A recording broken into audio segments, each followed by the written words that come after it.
I'd like to start, I've already had my class in front of me start by taking the Pew Research Political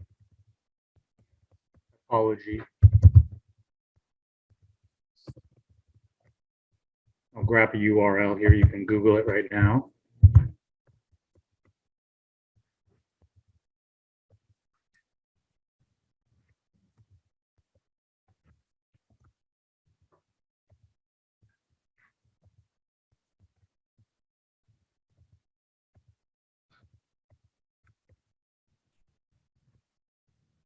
There's the URL. Press pause, and then write out what your type is.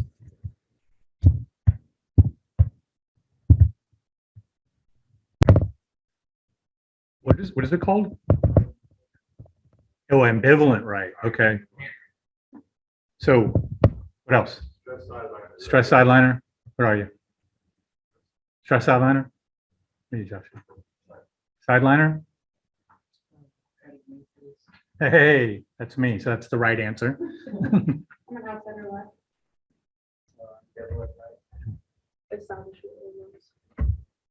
Interesting. Interesting. Sideliner. Okay. Again, the right answer. Establishment liberal. Outside. Fascinating for a microeconomics class to have people on the left, right? Your business majors, you know, the more money you make, the better. But no, I think we feel like there should be some values, not just making money. What do you got? Ambivalent, right? What do you got? Outside or left? I would not have placed us as a more liberal classroom. This is going to be interesting. So what I want us to do now is learn about this new model. And then I want us to comment on it from within our group. So I'm going to break us up into groups. So first, take out a piece of paper that you just, so make sure on your notes you wrote down what political association was given to you by that quiz. Note that quiz with 16 questions, not 17, is not perfect, right? It's not a perfect instrument. Some of the answers didn't give you enough nuance to really get across your opinion. There are a lot of these I've used over the years. This is the best one. They're never perfect, so just know that. And also know that over time you might change. I've changed from being the very, very liberal to the mainstay Democrat. Got a little bit more conservative when I started paying taxes, I think, at a high level. So if you would, in drawing this model, we have to make a bit of a change. So let's do an X and Y axis. And this is the ASAD model, but this is the ASAD model for neoclassicalists. Now, a neoclassicalist would believe we need more government or less government. Yeah, definitely less. So those of you who are identifying as conservative,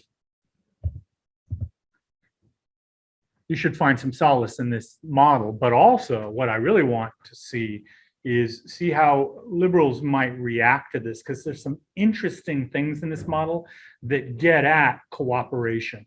If I'm going to generalize, which I don't like to do, but I think it's necessary if you want to describe political parties, I think, and dispute me if you think I'm wrong, I would say Democrats tend to be about finding solutions for people through government and community, but want a more activist approach, and that we are all, let me say it more succinctly, we are all responsible for one another.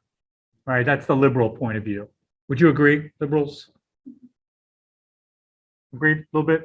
Now, conservative is more, you get what you make, right? Your hard work, your industry, your talents, your family, your community, that's what makes you successful. And if you don't succeed, whose fault is it? It's your own. Would you agree with that, conservatives?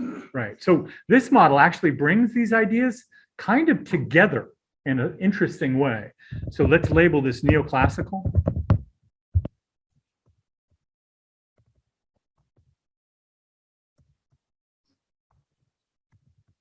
Now, so I'm going to do neoclassical ASAD model.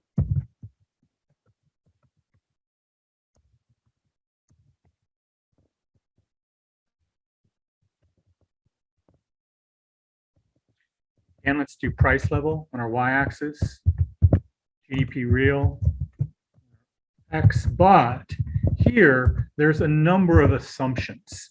And one of the assumptions is if government stays out of the way, our LRS curve is right in the middle. And what's down here on an LRAS curve?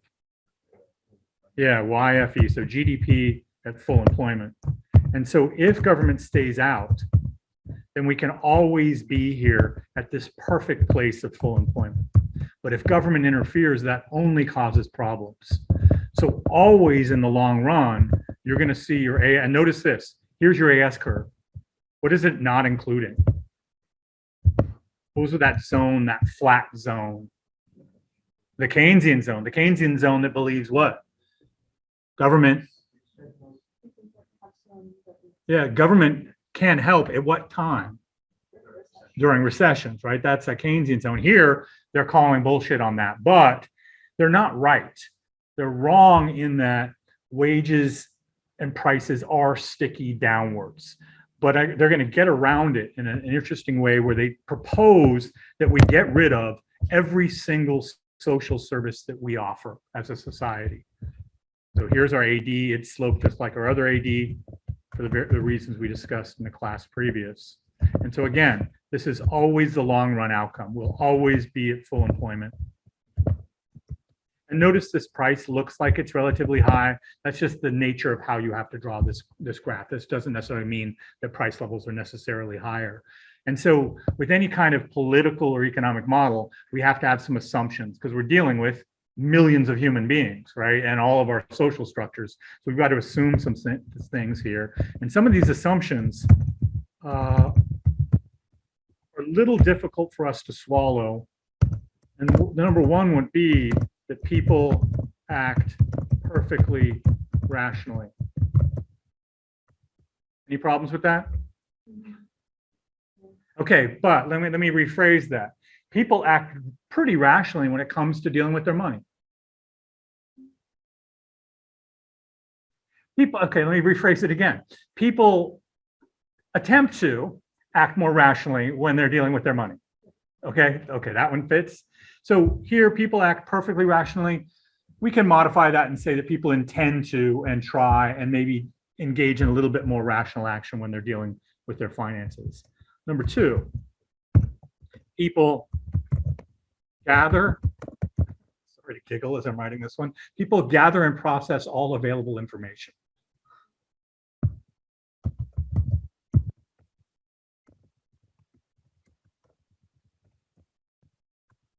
So what would that mean? Would that mean we all do every day? I think it's the opposite. Assuming this happens. Right. Assuming this happens, what do we, in reality, what are we doing in the morning? But we got to gather some information. How do people gather information about their world? Look at the news, right? We all wake up in the morning and we read the news, read all of it. I actually do that, but I'm a teacher and I need to teach economics with current events. Do you? Yeah. So to some extent it's true, but they say everyone does this, right? Everyone is acting rationally and gathering all available information. Now, one thing that's required, so a requirement for this model to work,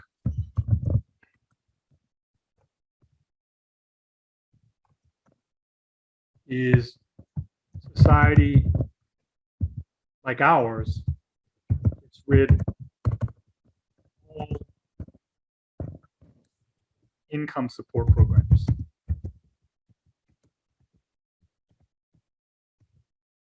So what would that be? Especially conservatives who are hostile to these and liberals who are food stamps.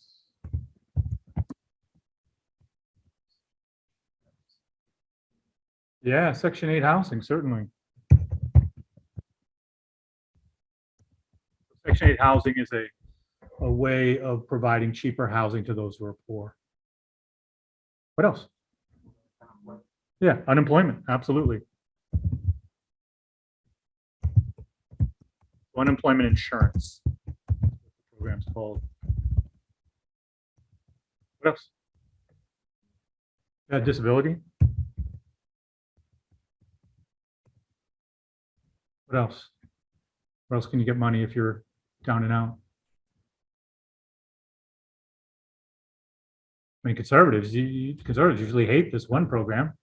Yeah, there we go. So welfare is known as temporary assistance to needy families. That's its real name, but I'm going to put down welfare. Welfare's program is intended to help whom? Single mothers, but really, I like to put a finer point on it. As a policy, why do I agree there should be some welfare? Not the mother. Yeah, it's the children, right? You don't want them to grow up in poverty and then be not. So if they're not getting the support, it'd be more likely if you're growing up in poverty, you're not going to be a functioning, productive member of society. So it's a way of investing in the productivity of a child who's born into poverty. What else? So welfare. No, I think they're good enough to let you keep that. What am I trying to think of here? What are there's something like our county does called cash aid. So some counties have additional programs to help those who apply who are impoverished. All right, you get rid of all of that. So first of all, how you feel about that? The social safety net is gone, even for hardworking folks through no fault of their own getting laid off. Tough. Deal with it. Yeah. Do they want to keep Medicare? Probably not. Yeah, we could throw in Medicare here too. Let's just do that. So Medicare is healthcare for the poor. That's generally free of cost to them. Is it free? No, because we have to pay for it in our taxes or by going into debt. Also, so you get how this is tough politically. Conservatives, raise your hand. Unemployment insurance, should we get rid of it? Don't know. Don't know. Interesting. There's loopholes, that's for sure. Yeah. I've heard stories from my father when he was working at the job where a union fellow, so he's making $100,000 a year, he go on employment for 4 months. Right. Even though he's making $100K a year. Right. Teachers sometimes over the summer apply for unemployment. It is a loophole. Yeah. Like, that shouldn't be a thing. But is that a reason to get rid of a program? No, maybe but to you. we're more strict on it. Right. For sure. What about you guys? Get rid of unemployment?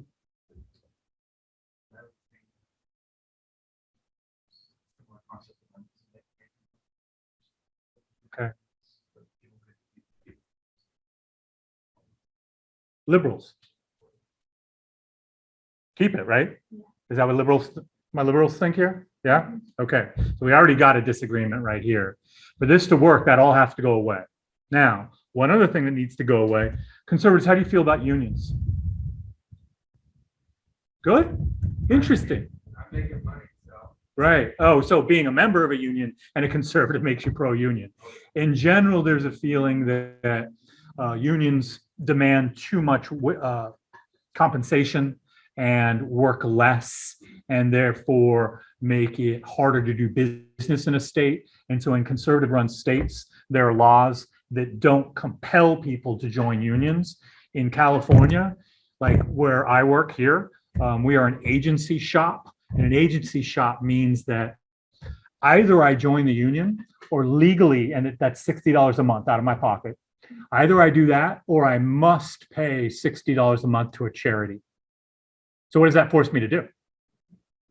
Join a union, right? Because I mean, why would I not spend that 60 on the union? Because that union might represent me in some kind of trouble that I might get into, maybe in this class. We'll see.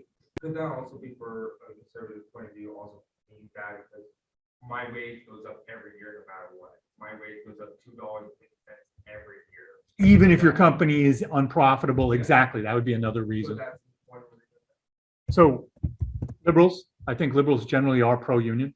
Is that the case among the liberals here? Yeah. So here, get rid of pro-union legislation.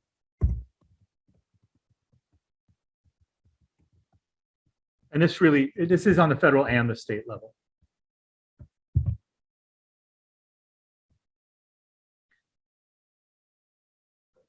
There's a couple of ways we can discuss this. This first one, I want to show us going into a recession. So over on this side, I'm going to outline the steps of us falling into a recession. What is it usually on the demand side that goes down that precedes a recession? I've mentioned this maybe once or twice. Business investment, good. So a recession begins because business investment goes down. And if I drops, investment drops, what changes in this model here? What curve shifts? Yeah, so this means AD goes down. Or I'm going to say in. So do that.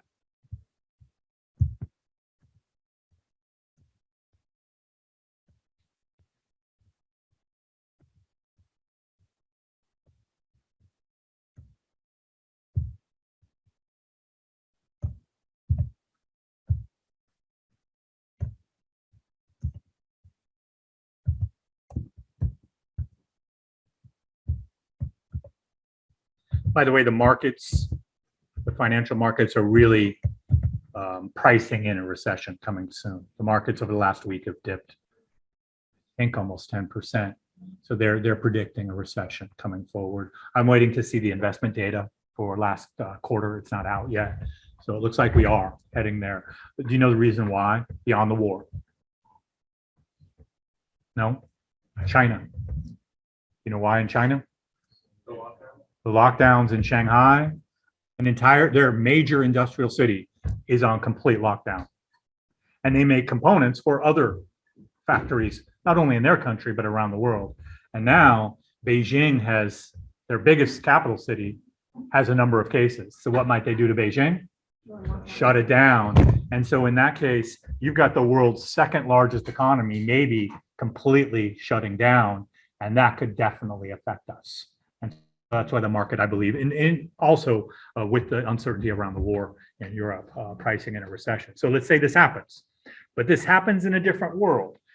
This happens in a world where you don't have any other recourse when you've lost your job. Notice we've moved from YFE to Y2, meaning unemployment's gone from 5% to up, right? It's gone up, right? If GDP goes down, unemployment goes up. Now, you don't have any way to get unemployment insurance. You don't have any welfare. You don't have any cash aid. But there's something kind of interesting here. So number two, price level drops. The price level drops. What does that mean about your standard of living? Yeah.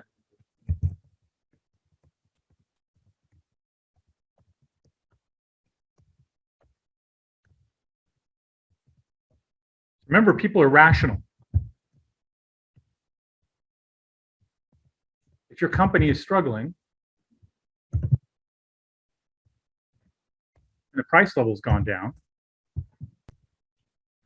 you have a higher standard of living, and you care about your coworkers, you care about your business. Notice there's this feeling, not just it's all about me, but I care in this company that I work at. Okay, I'm your boss, you are in my company. There's a recession happening right now, and we've lost 10% of our sales. I'm gonna have to let 10% of you go. But if you all take a 10% pay cut, I can keep you all here. What would you do? Would you take that pay cut?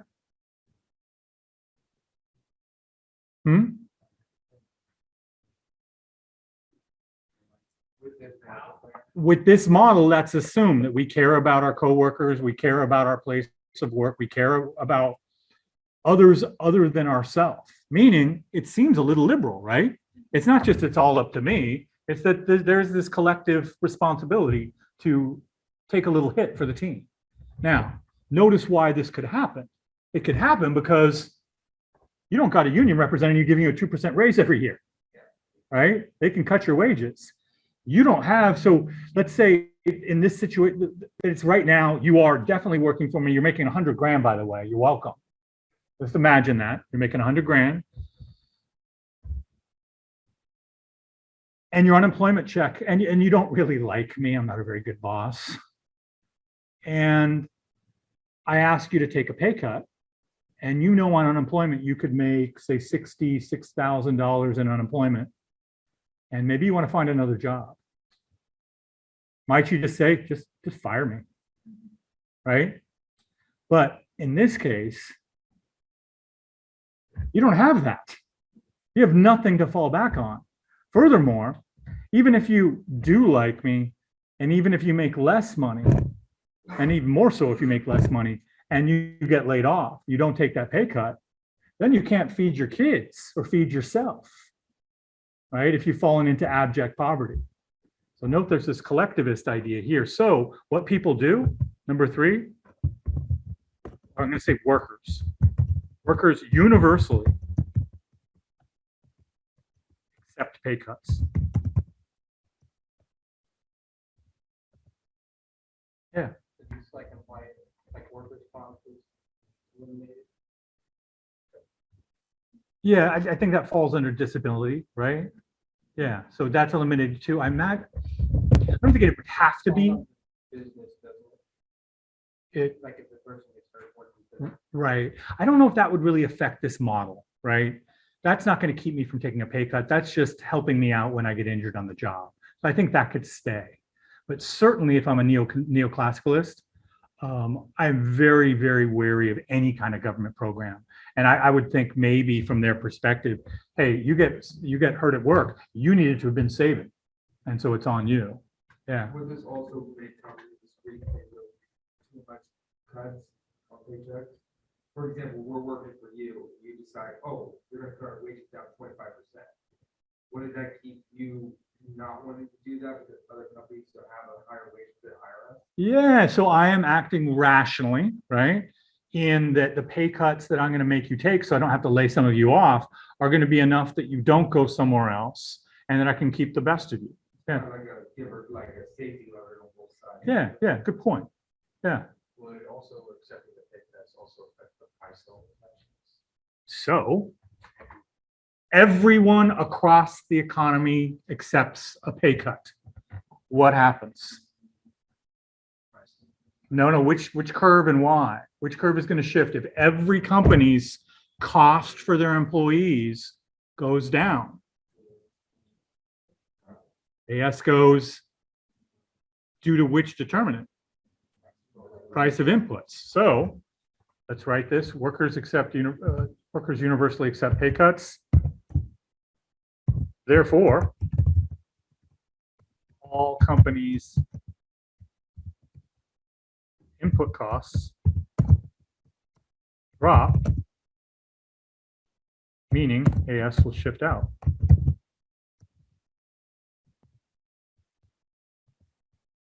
Look what that does. Oh, and always, remember what I've said, it always self-adjusts right back to perfection, which is full employment. So it self-adjusts all the way to this place. Here's our AS2. Need to mark that AD2. This AS2.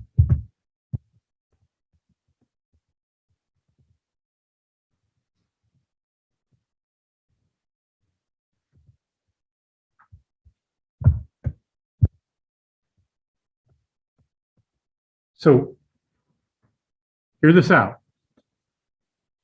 There was a recession and prices dropped. Your standard of living went up. And then you decided rationally, I'm going to help others, and my standard of living went up. So I can take a pay cut, right? Maybe that pay cut brings me back to the standard of living I had before the recession. And then now, because government's not getting involved and you're agreeing to that pay cut and everyone across the economy is agreeing to that pay cut, notice again what happens to my standard of living. Goes up because prices have gone down. So in the end, yes, some people are going to lose their jobs, but in the end, what's happening? Is a recession a bad thing?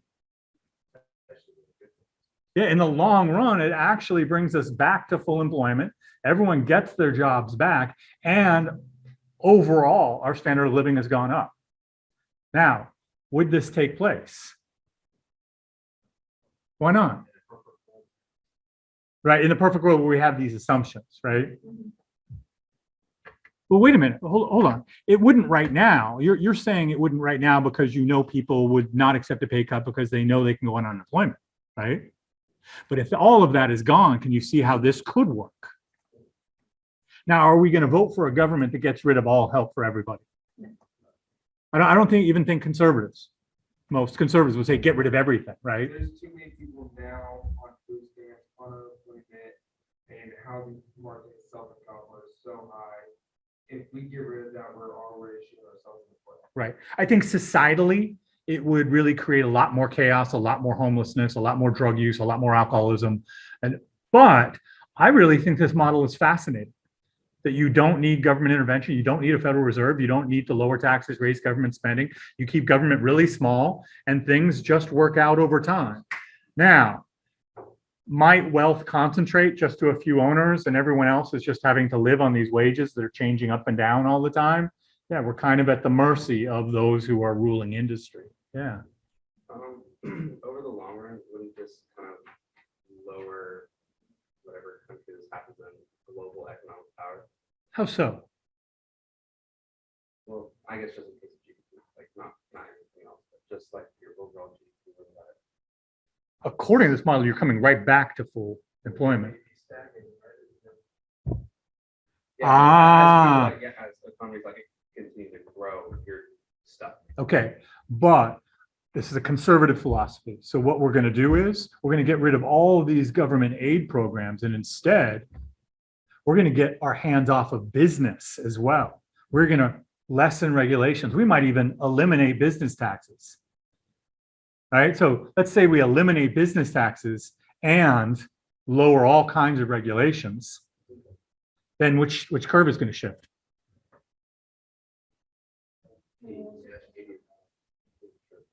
So lower regulations, lower business taxes. Yeah, and AD maybe, right? Because investment might go up, right? But most importantly, AS shifts out. And notice what happens. So let's say we get back to this right here, right? Don't draw this, but let's follow through. Notice that with these other policies, you're pushing out your AS curve with lower business taxes and lower regulation. Look what you're getting along that new AD curve. Higher GDP and even lower prices.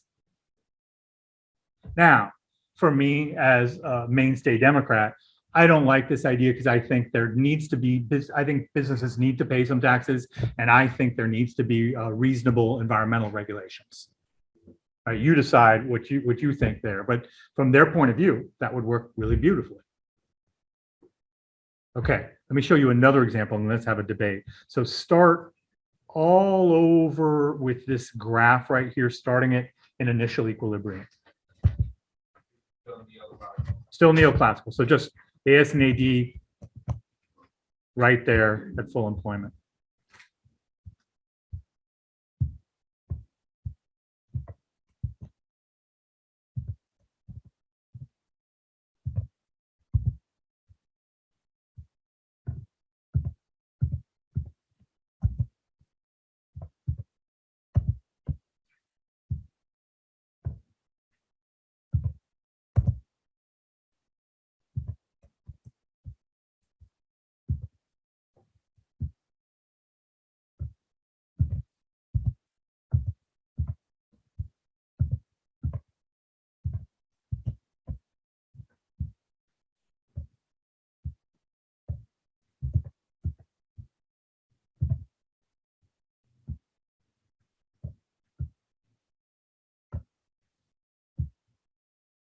Now let's say liberals are in charge.